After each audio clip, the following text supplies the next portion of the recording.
Hello guys, welcome back to my YouTube channel ക്യൂട്ടിക്കൂറ.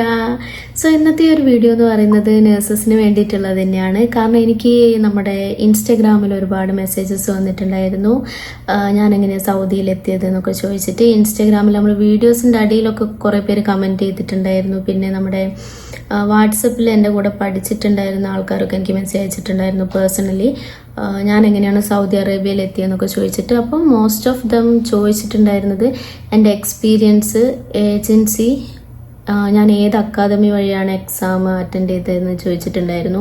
പിന്നെ ഇവിടുത്തെ duty time, of, salary അങ്ങനെയൊക്കെ ചോദിച്ചിട്ടുണ്ടായിരുന്നു. സോ ഞാൻ വിചാരിച്ചു ഇതൊരു വീഡിയോ ആയിട്ട് ചെയ്യാമെന്ന്. അപ്പോൾ എനിക്ക് ഇപ്പം 2 years എക്സ്പീരിയൻസ് ആണ് എനിക്കുള്ളത്. ഞാൻ നഴ്സിംഗ് പാസ് ഔട്ടായി വിത്തിൻ 1 month ഒരു ഇൻ്റർവ്യൂ അറ്റൻഡ് ചെയ്തിട്ട്, അതൊരു ഏജൻസി വഴി ഞാനൊരു ഇൻ്റർവ്യൂ അറ്റൻഡ് ചെയ്തിട്ട് എനിക്ക് കോകിലാബെൻ ധീരുഭായ് അംബാനി ഹോസ്പിറ്റലിൽ സെലക്ഷൻ കിട്ടിയിട്ടുണ്ടായിരുന്നു. അങ്ങനെ ഞാൻ അവിടെ പോയിട്ട് 2 years കംപ്ലീറ്റ് ചെയ്തു.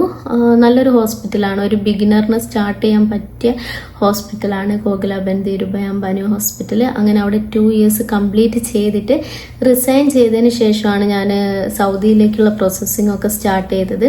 അപ്പം റിസൈൻ ചെയ്യുന്ന സമയത്ത് എനിക്കും എല്ലാവരെയും പോലെ യൂറോപ്യൻ കൺട്രീസിലേക്ക് പോകാനായിരുന്നു താല്പര്യം. പക്ഷെ ആ സമയത്ത് യൂറോപ്യൻ കൺട്രീസിലേക്കുള്ള എല്ലാ സെലക്ഷനും റിക്രൂട്ട്മെൻറ്റും ഒക്കെ ബ്ലോക്കായി കിടക്കുകയായിരുന്നു. അപ്പം ഞാനൊരു സെക്കൻഡ് ഓപ്ഷനായിട്ട് വെച്ചതാണ് സൗദി അറേബ്യ. പിന്നെ റിസൈൻ ചെയ്തല്ലോ, ടൈം ഡിലേ ചെയ്യാനില്ല, കാരണം എക്സ്പീരിയൻസ് ഗ്യാപ്പ് വരും. അതുകൊണ്ട് ഞാൻ സൗദിയിലേക്ക് വന്നത്. പിന്നെ ഞാൻ ഏത് ഏജൻസി വഴിയാണ് ഇൻ്റർവ്യൂ അറ്റൻഡ് ചെയ്തതെന്ന് വെച്ചാൽ ഡൈനാമിക് ഹെൽത്ത് സ്റ്റാഫ്, അങ്ങനെ ഒരു ഏജൻസി വഴിയാണ് ഞാൻ ഇൻ്റർവ്യൂ അറ്റൻഡ് ചെയ്തത്.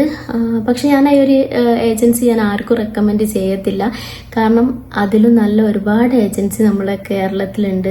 എഫിനിക്സ്, കൈരളി അങ്ങനെയൊക്കെ പറഞ്ഞിട്ടുണ്ട്. കാരണം എന്താണെന്ന് വെച്ചാൽ ഞാൻ ഇവർ വഴി ഇൻ്റർവ്യൂ അറ്റൻഡ് ചെയ്ത സമയത്തും ഞാൻ കൊച്ചിയിൽ പോയിട്ടാണ് ഇൻ്റർവ്യൂ അറ്റൻഡ് ചെയ്തത്.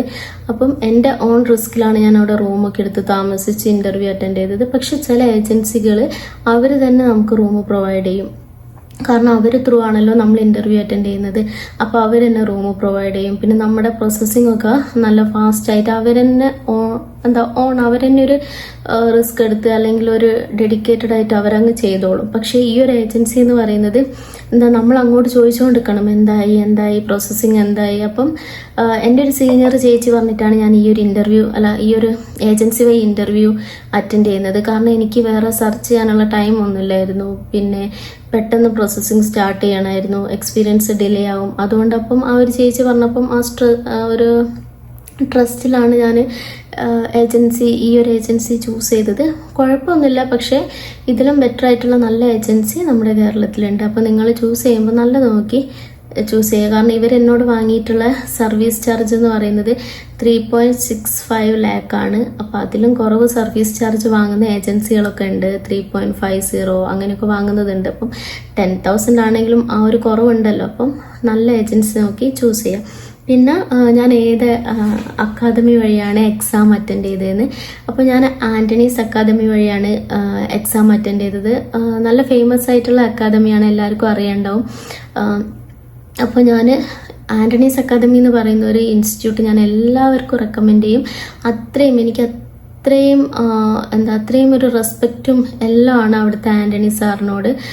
സാറിൻ്റെ അടുത്ത് പോയാൽ ഏതൊരു ലെവലിൽ ഐക്യമുള്ള കുട്ടിയാണെങ്കിലും പാസ്സാവും, അത് ഷുവറാണ്. കാരണം സാർ അത്രയും ലോ ലെവലിൽ തൊട്ട് ഹൈ ലെവലിലുള്ള ആൾക്കാർക്ക് വരെ മനസ്സിലാവുന്ന രീതിയിലാണ് സാറ് ക്ലാസ് എടുക്കുക.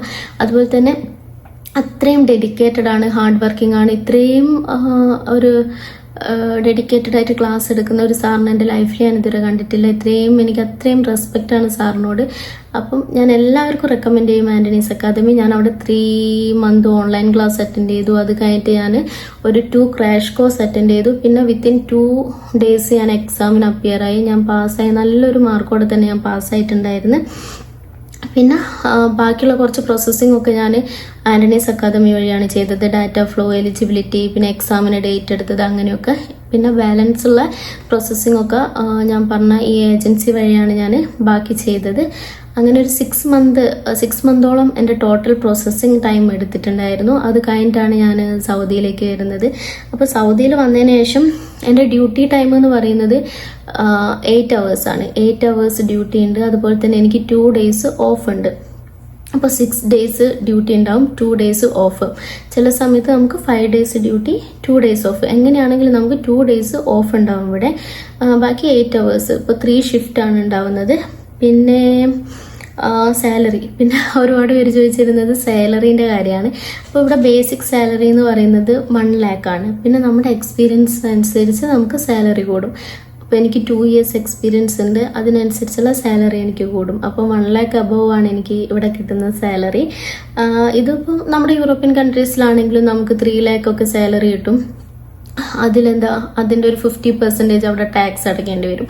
പക്ഷെ സൗദിനെ സംബന്ധിച്ച് ഇവിടെ ടാക്സ് ഫ്രീ ആണ്. നമുക്ക് നമ്മുടെ വീട്ടിലേക്ക് പൈസ അയക്കാനാണെങ്കിലും ശരി, ഇവിടെ എത്ര 1500 റിയാലിൻ്റെ മേലെ ടാക്സ് ഫ്രീ ആയിട്ട് നമുക്ക് നാട്ടിലേക്ക് പൈസ സെൻഡ് ചെയ്യാം. അപ്പം ടാക്സ് ഫ്രീ ആണ്. അപ്പം അവിടെ കിട്ടുന്ന ഒരു എമൗണ്ടും ഇവിടെ കിട്ടുന്ന എമൗണ്ടും സെയിം തന്നെയാണ് നമ്മൾ നോക്കുവാണെങ്കിൽ. കാരണം ഇവിടെ ടാക്സ് ഇല്ല, അപ്പം സെയിം ആണ്. പിന്നെ അവിടെ കുറച്ചുകൂടിയും ലൈഫ് കുറച്ചുകൂടിയും ബെറ്റർ ആയിരിക്കും, എൻവിറോൺമെൻറ്റും കാര്യങ്ങളൊക്കെ. പക്ഷേ ഞാനിവിടെ വന്ന സമയത്ത് ഈ ജിദ്ദ എന്ന് പറഞ്ഞ സ്ഥലം അടിപൊളി സ്ഥലമാണ്. ഫുള്ള് എന്താ, ഞാനിങ്ങനെ മരുഭൂമിയൊന്നും ഇവിടെ വന്നിട്ട് കണ്ടില്ല. ഫുള്ള് പച്ചപ്പ്, നമ്മൾ നാട്ടിനെക്കാട്ടും അടിപൊളിയായിട്ടുള്ള സ്ഥലമാണ്. ഫുള്ള് മരവും, അതുപോലെ തന്നെ ചൂടൊന്നും അത്രയല്ല, ഓക്കെയാണ്, ക്ലൈമറ്റൊക്കെ ഓക്കെയാണ്.